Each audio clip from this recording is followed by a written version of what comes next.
mbote mingi na bandeko na biso balingaka biso mingi pe balandaka biso mingi et surtout beaucoup plus na ba abonné na biso ya Rehoboth La Joie TV. Boyebi bino sona malamu ke Rehoboth La Joie TV eza chaîne chrétienne oyo bazopesa biso mateya kati na bonzambe pe ezofungolela biso makamsusu oyo ngai na toyeba kite na bozindo lokola lelo tozana émission na biso 100% Jésus. 100% Jésus eza émission otolobelaka mingi makambo oyo etali bonzambe pe tozaka mingi na basali na nzambe pe na bato oyo bazana connaissance na bonzambe po bebaka ko éclaircir biso makambo susu oyo ngai na yo tozana ngo ignorant na makambo oyo etali bonzambe. Rehoboth La Joie TV eza chaîne na yo, eza chaîne nanga, eza chaîne na ye, eza chaîne na biso nyonso. Alors to s'abonner massivement na Rehoboth La Joie TV to kozala de cité. O nyonso yo lingaka e komona yango na kati ya Rehoboth La Joie TV. Et voilà, aujourd'hui, toza lelo epa ya mosali na nzambe, pasteur Dodo Ndombasi. Mbala eleki tosola kina bino sur makambo oyo etali la repentance. Et lelo o tozaka na continuité la repentance, mais tolingi toyeba lelo na monoko ya mosali ya nzambe Dodo John Yunga Ndombasi. Différence nini eza entre la repentance et le pardon. Parce que biso bato mingi ti lelo tozoyeba bokesenite o ezali kati na repentance et le pardon. Tozomona bato ebeli bazolo ba repentance kaka yangwana eza pardon. Lokola ngai na yo toyebi penza na bozindo te. Nzambe a placé basali na ye oyo baza mieux placé na bozindo pona ko expliquer ngai na yo yango tozo solola mosali na nzambe Dodo Ndombasi. Yambo ya biso to solola boyebi comme d'habitude to bandaka na mabondeli. Pasteur, bonjour. Bonjour maman, Joël. Pasteur, tozo bondela nzambe pour te démarrer parce que ma komi biso na toute chose to ba kozana nzambe na biso liboso. Ngai nazo banda lo sambo yondo kosukisa. Wana eza mibeko ya Rehoboth La Joie TV. To bondeli nzambe. Seigneur Dieu Tout-Puissant, Créateur du ciel et la terre, to pambolio to pesio merci. Nzambe ya ba opportunité pe ba faveur.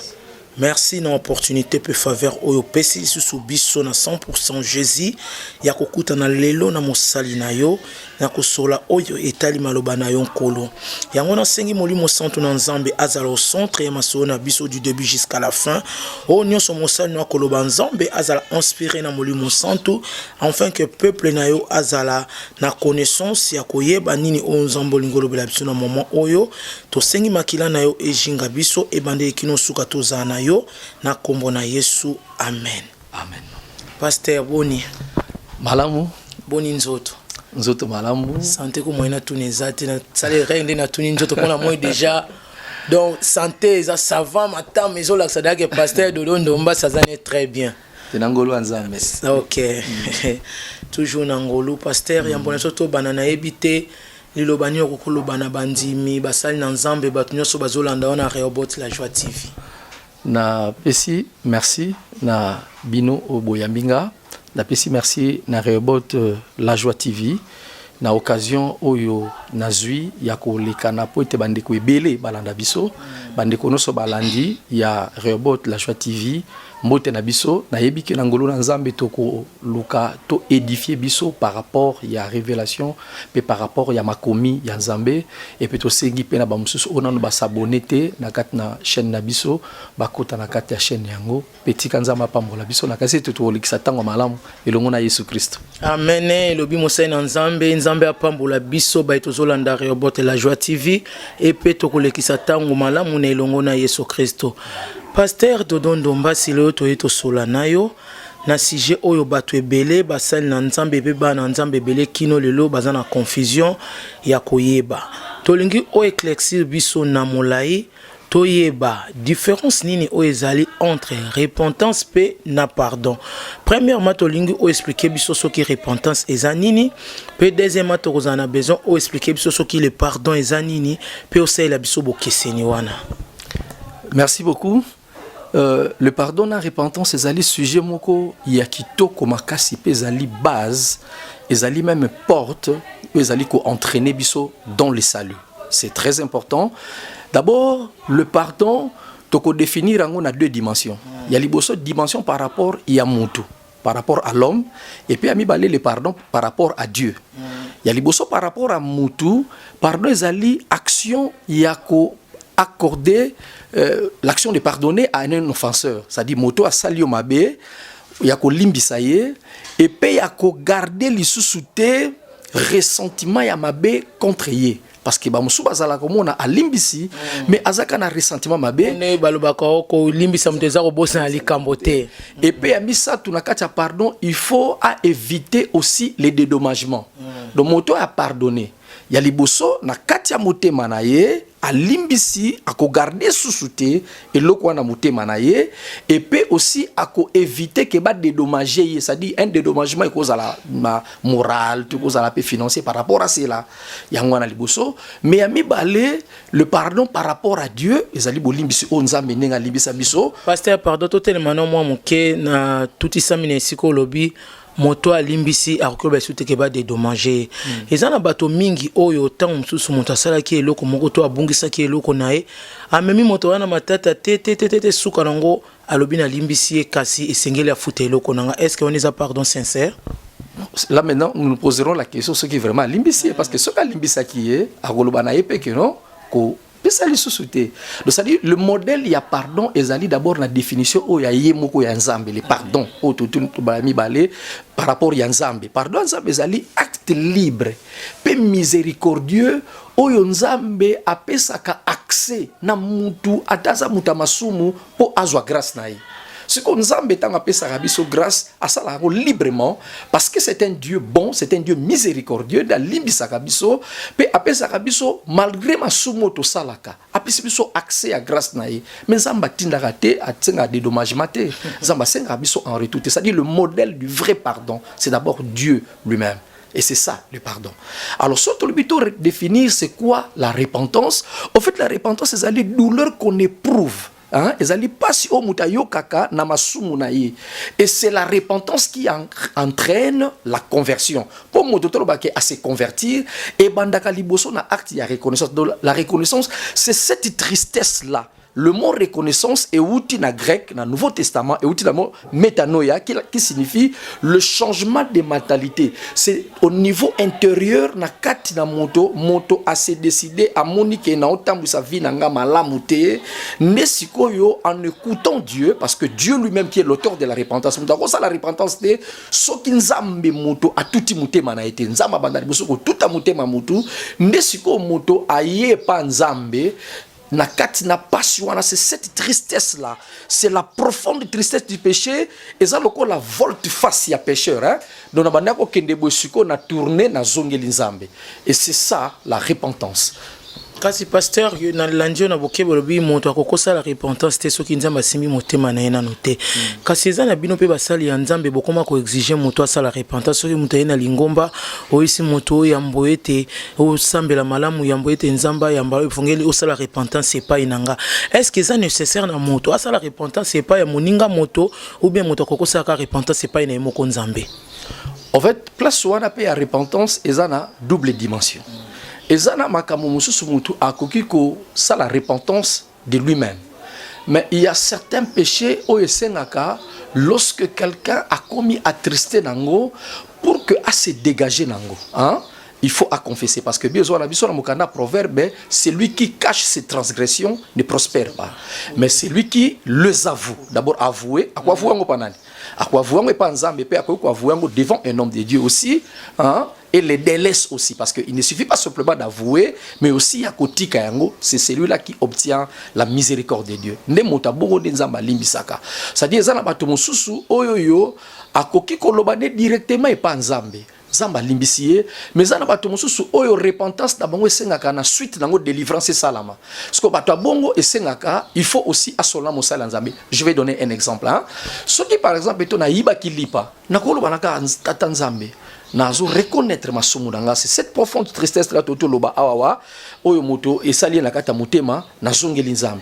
Mais ce qui par exemple moto akendeki na ndako nganga soki asukisika abongo Parce que chaque péché, mais les conséquences des péchés diffèrent.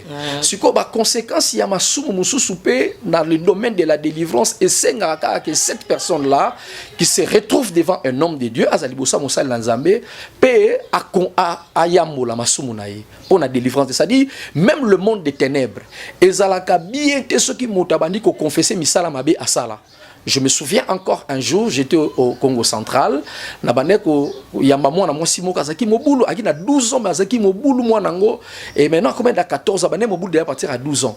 Mais ce qu'on a bandi ko sola na eta on ka bandi ko confesser malamoko na moni babilimba me bandi ko bouger na kati na yepe ba lobi ke du fait qu'azo confessé moyen to vanda soit exacté parce que abano bimisa makambo to sala kana nzoto na ye. C'est-à-dire la confession aussi libère des gens.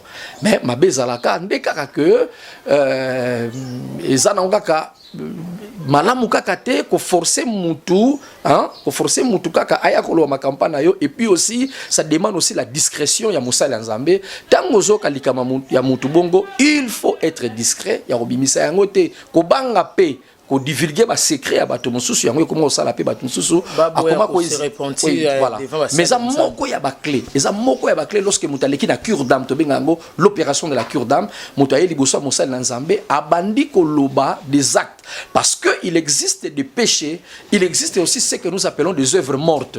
C'est-à-dire zala masumu susu oso to sali yango ne to loba liboso okoko senga pardon mais ba œuvre morte ezanini ezali ba masumu ezala kasuki mutasali yango etika laka ancré na kata mémoire mutu. Et ça difficile à bossa nango. Par exemple na boma ki mutu. Par exemple na longola ki zemi. Biloko abongo ekoko longwa te akobosa nango te tim ko la kufa. Akobosa nango te.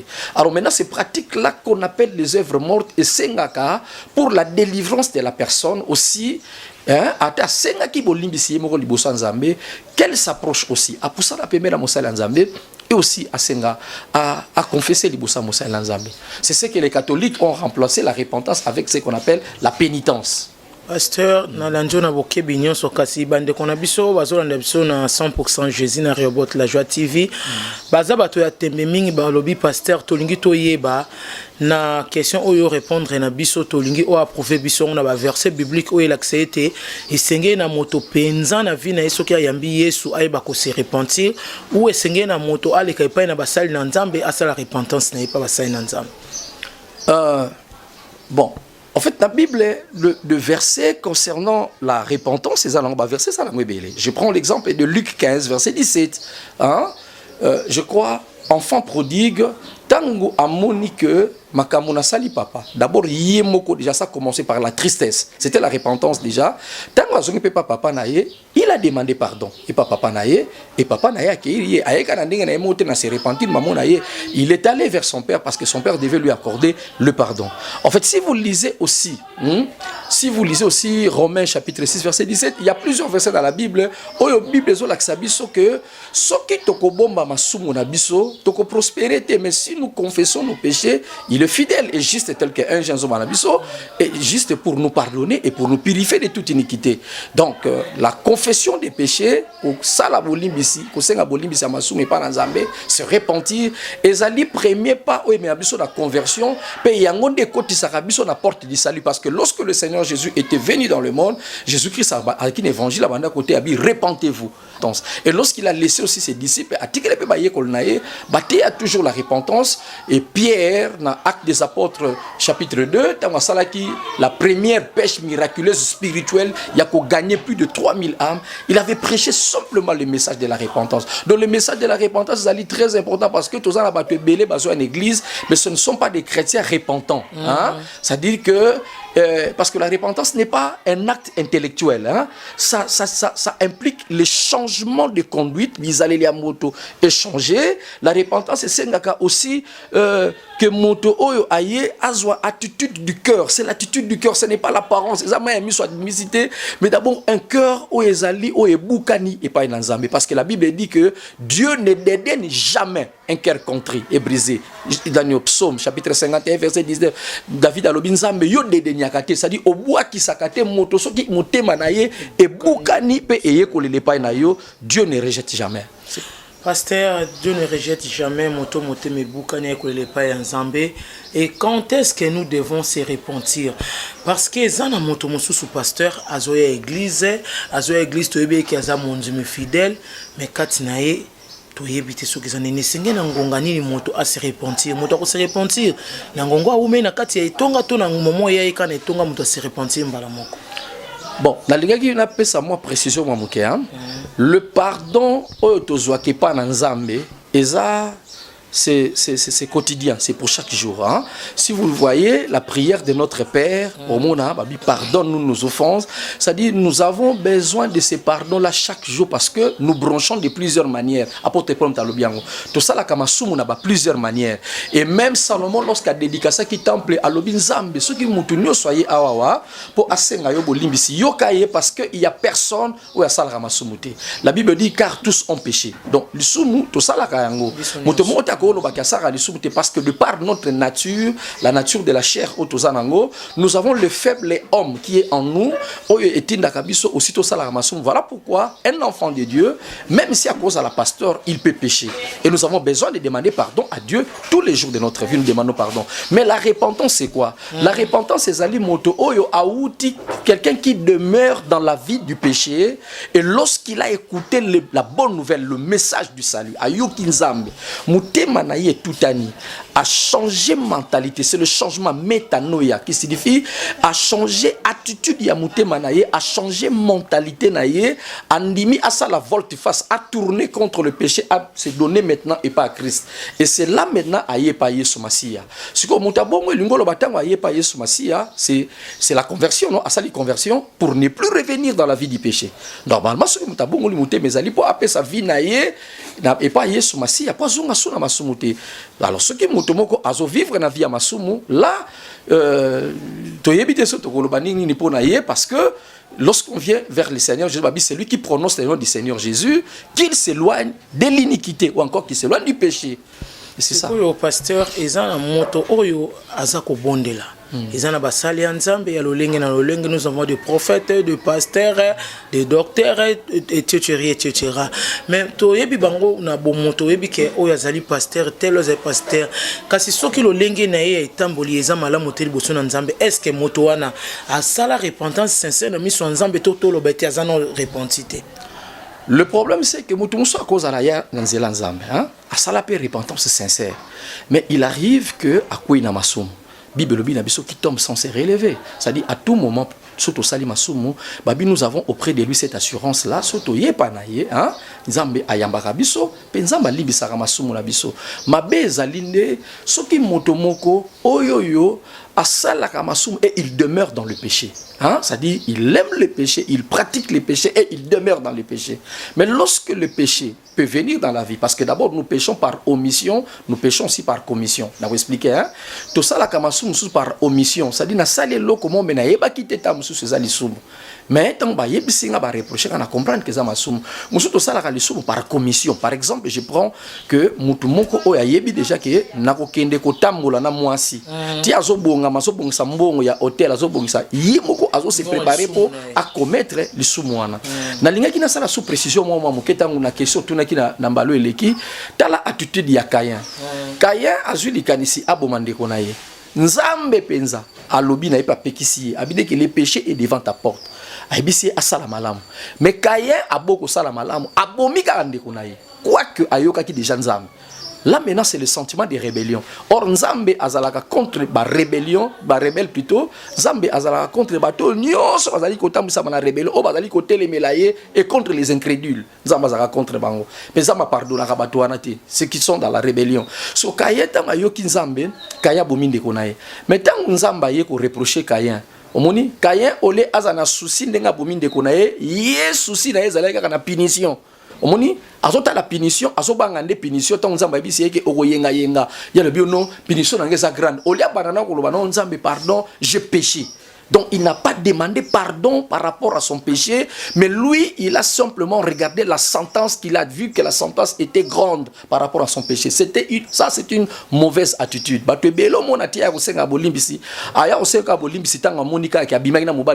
Information. Mais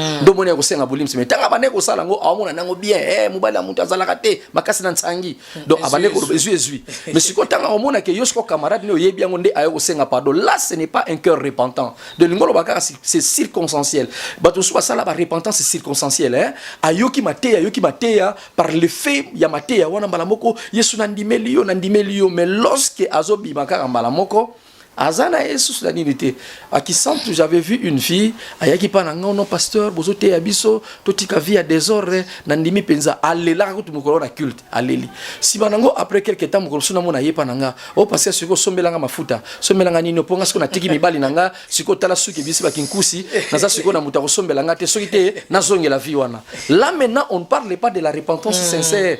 Donc ayaki par émotion, ayaki par sentiment, peut-être parce que ce jour-là, comme sous les cultes étaient tellement emballants, et m'est jusqu'à ce que donc à une décision moko passagère, une décision soudaine, une décision éphémère.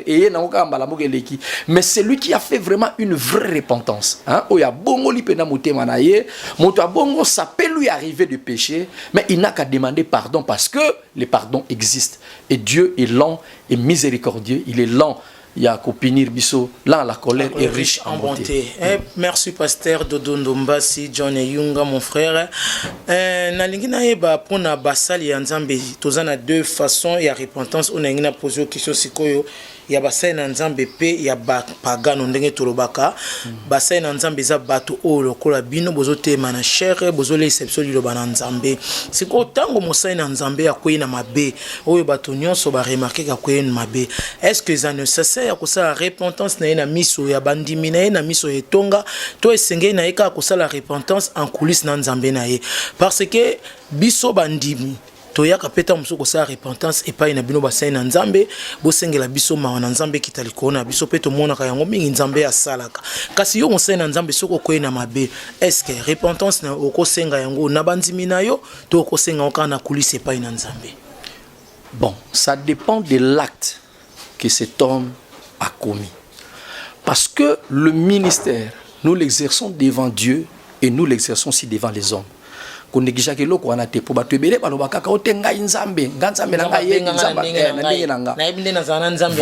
Mais à éviter que tu exerces un ministère devant les hommes. Or, devant les hommes, le pasteur est appelé à être modèle. Paul a dit pas Timothée. Timothée devait être un modèle en conduite, en parole, dans ma communion.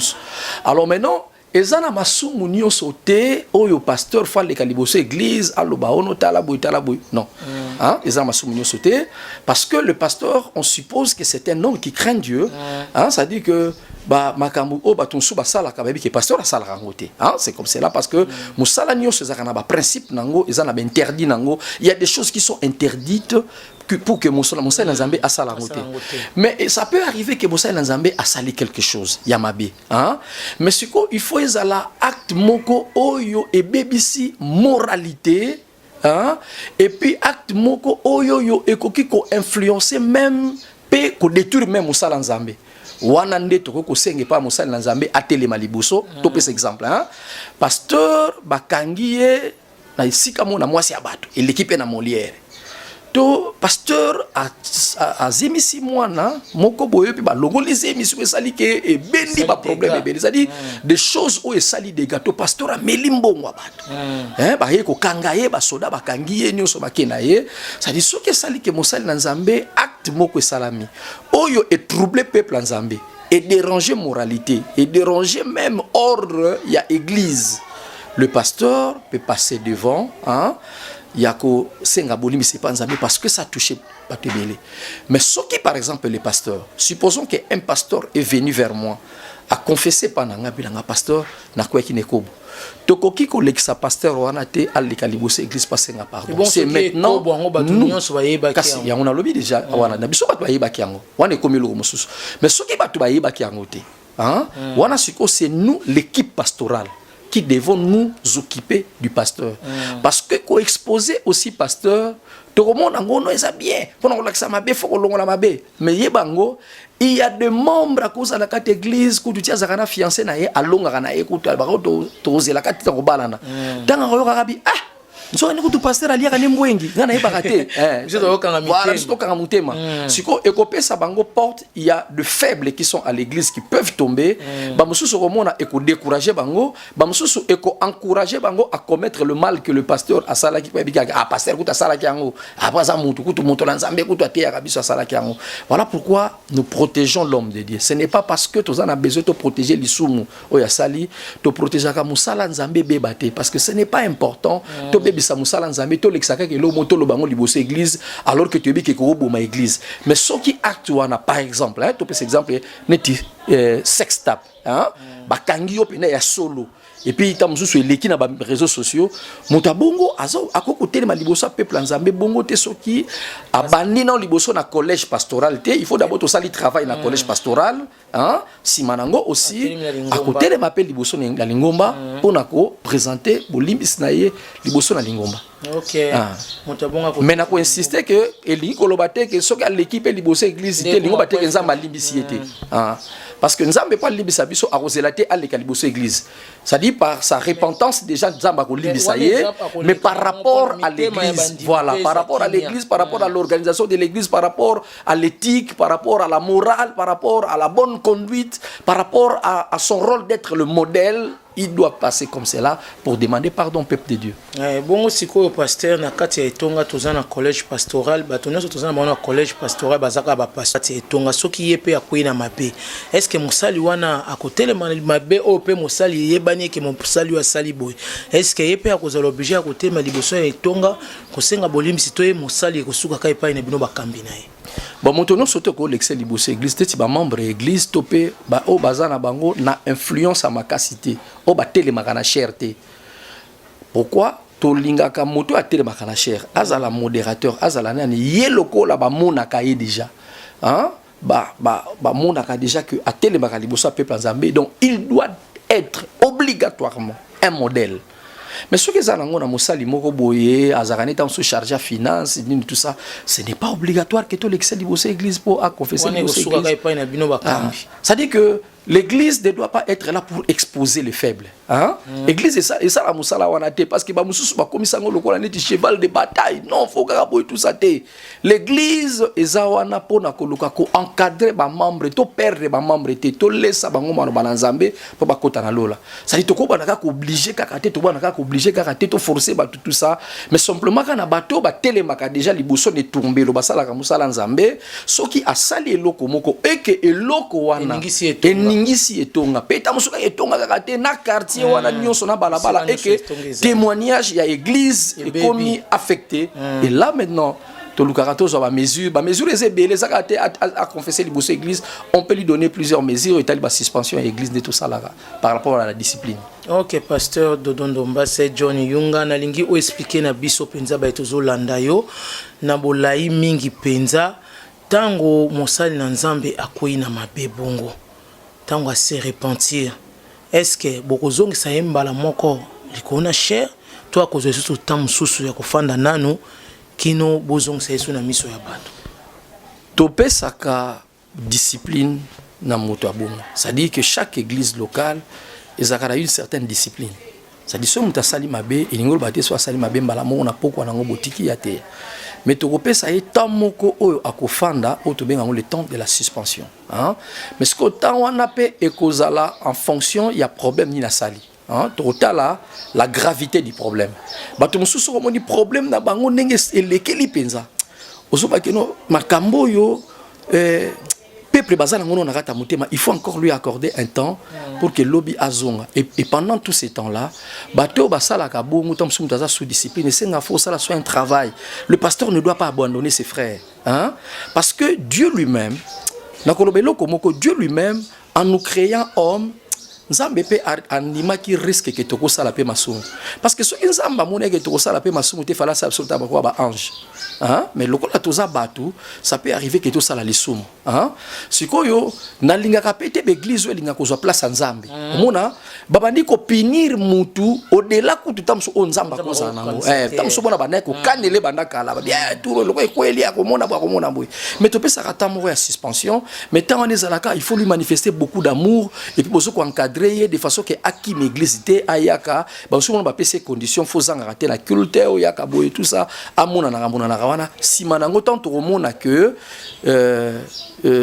likamongo bando longwa nango na peuple nzambe parce que peuple nzambe bika surtout congolais ko ozala afingi mutu muyibi tanga komona ka balekisi na TV ka to bazo sambisa mona kaka mawe bozo ngiseka ko mona batu mona lobby mona lobby wana a changé naie mona peuple peut en soit de réclamer azonga et on ne le fait pas méchamment on ne le fait pas méchamment ma bende so muta komi bon azonga nanu te bozo ngabo pinirie pasteur dans son église musu mona ke azaki na succès bat bande ko linge mingi aloboni bo salwa bo discipliner bo kitisa ye tout ça parce que na moment wana ça peut arriver même que au mona apengwi lisusu pe ko arriver pe alongo na église wa moni tout ça la rabongo te pour ko flatter mutu te nous ne pouvons pas cajoler les péchés toko pakula lisumu couleur te mais simplement nous devons exercer la discipline mais to yeba yango moto oyo apesa ke etumbu ya lisumu eza de nzambe tozwa place nzambe te lorsque nous réglons les problèmes tozwa place en nzambe te lorsque nous réglons le problème pasteur to comme na soko kene na suka émission na biso liloba nini oko koebisa na basali ya nzambe nyonso o bazolanda biso partout dans le monde entier na moto oyo azotambola lolenge te ya kolakisa ete aza mosali ya nzambe lolenge te kati na ye pardon efandi lolenge te kati na ye ase repentant sincèrement mais aza mosali na nzambe kokoyebisa bango nini mpona mosala na nzambe. Bon, conseil na kolo bezaka mukuse. Tozo sala musala nzambe pour lobito kota lola.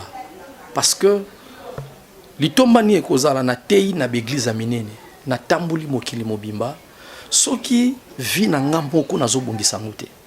L'homme de Dieu doit veiller sur sa vie. Le chrétien doit veiller sur sa vie. Ata la vie na ndeni etambuli na ye. Et lorsque nous commettons des fautes, totikala na mabete mais tozongaka toujours kakepa na nzambe. Et aussi lorsque nous avons accepté de suivre Jésus tozala focaliser kaya kolanda Yesu Masia et que lobito pengwa lisusu te. Donc ça dit que il faut que la repentance parce que la repentance Yesu asengaki yango et mona na kananzela ba fruits. Yesu abi produisait des fruits dignes de la repentance. Et likolo ba soki muta bongwami boko mona ye na ezaleli na ye boko mona na misala zo sala. C'est là où vous allez comprendre que muta bongwami. Lelo ba païen belé ba komi na difficulté à koye pa nzambe parce que nous les chrétiens nous ne présentons plus le bon fruit au Yesu Masia. Ça dit que to komi na biso kokokana na ba païen na makambo nyonso la seule différence c'est ça ka biso to ko takana ndako moko to benga église.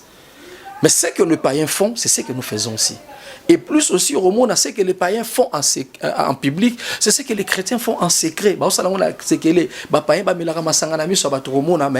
y a des hommes de Dieu, il y a aussi des frères, au monde, en secret. Dans l'église, il y a aussi des frères qui font ça, mais ils font ça dans le secret. Nous devons vivre la vraie repentance. Nous ne devons pas être comme des pharisiens. Oh, Yesu Masia ibsaki bango, abiboza ba tombeau blanchi.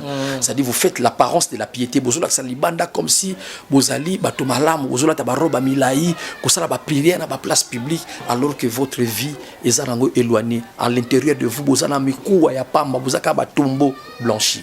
Et c'est ça l'exhortation que je donne. Jésus-Christ revient bientôt.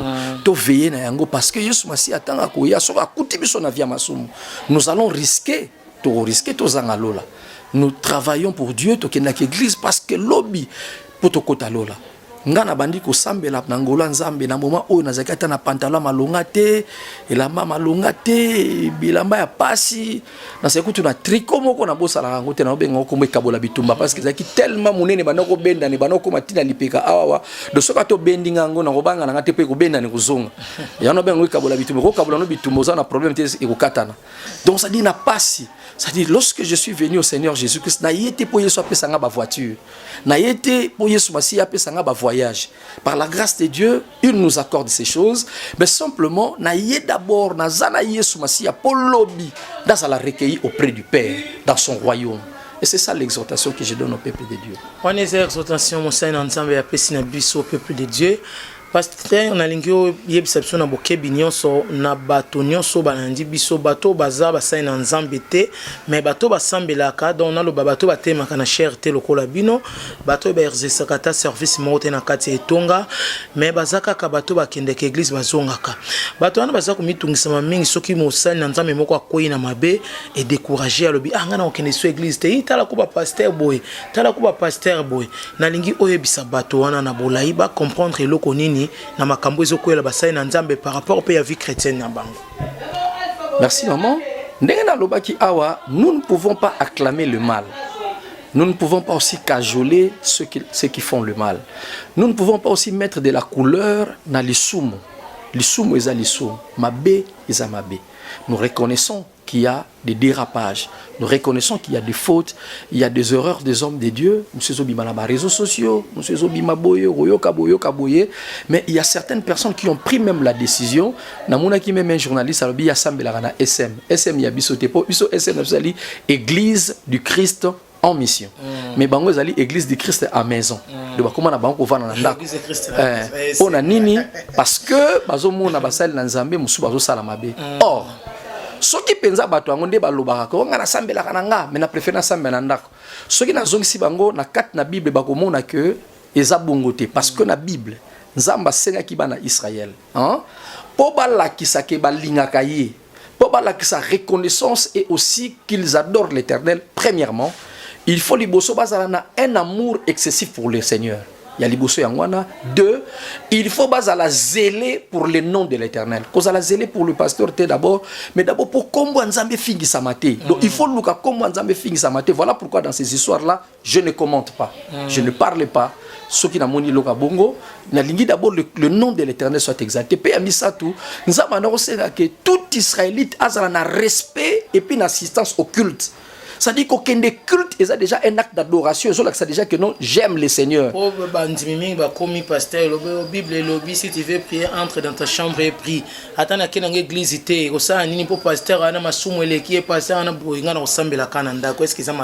Non, il y a les cultes familiales et ça la marango.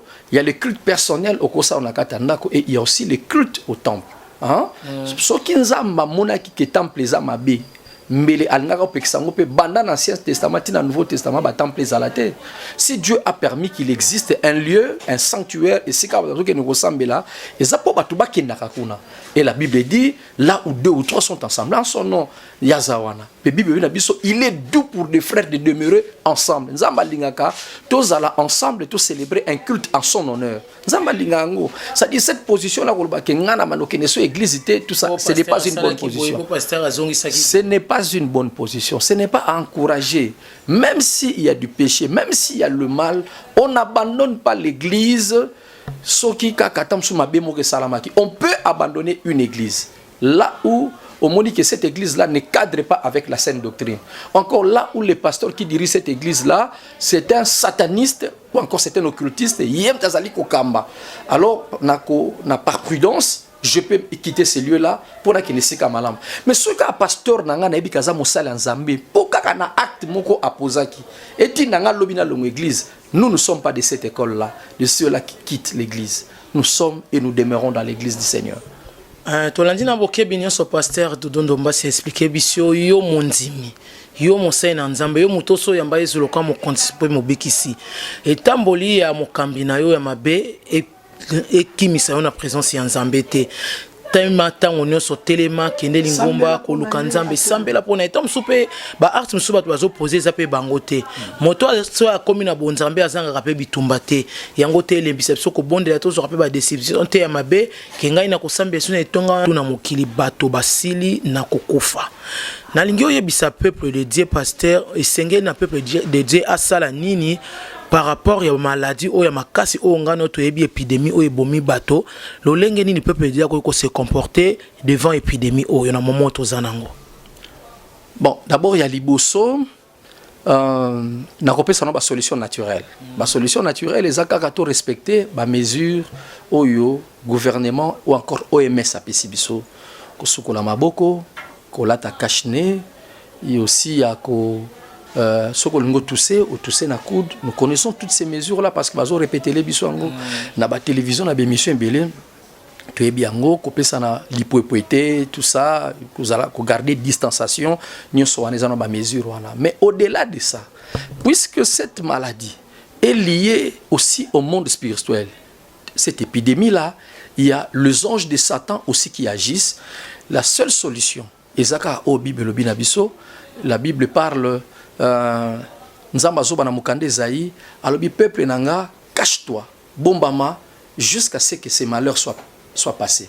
Ko se cacher wana eliko banini. Eliko lo baka ateni to ça.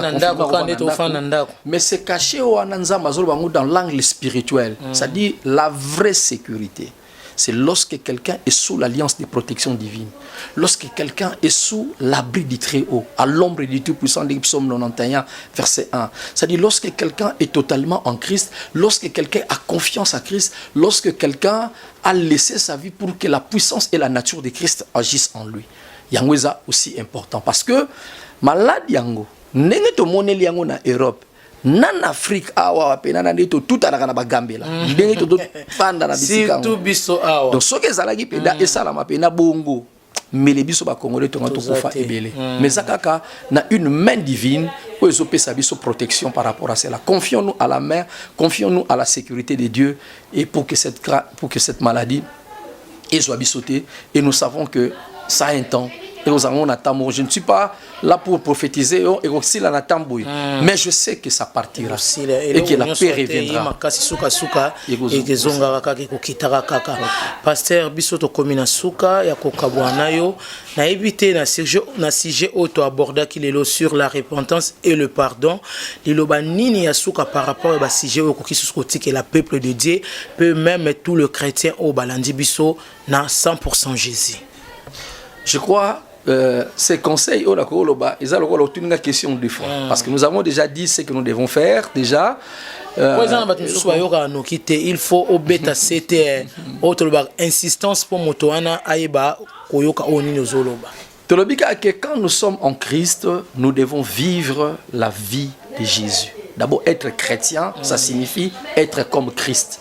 Le pardon et la repentance sont très importantes dans la vie nabiso. C'est important la vie nabiso parce que yangonde zali ko faire que to accéder na salut au Yesu Masia kopis. C'est-à-dire lorsque nous voulons accéder au salut de Jésus, il faut d'abord to les cas na repentance et plutôt les cas na pardon, c'est-à-dire nzamba pardonner ma sumo nabiso. Et la repentance que nous avons annoncée ici, c'est la vraie repentance qui consiste réellement ya ko abandonner les péchés et à manifester des fruits où ils ont l'accepté pas ya bato réellement to yamba Yesu pe to bongwami. Et ça la te que balo batanga ba frère batanga payer. Donc ça dit ce langage là c'est un langage exemplaire te en comme même koloba pona bango non Yesu ka kotilo la seke ngape na kokota lola. Donc ça dit on commence à prendre ta vie comme une référence du mal. Là c'est pas bien. Et nous vous exhortons que Christ revient bientôt. Craignons Dieu, fuyons les péchés, marchons dans la justice de Dieu, marchons dans l'intégrité, marchons dans la fidélité dans Zambé pour que l'obi to sepelana Yesu Masia dans sa gloire.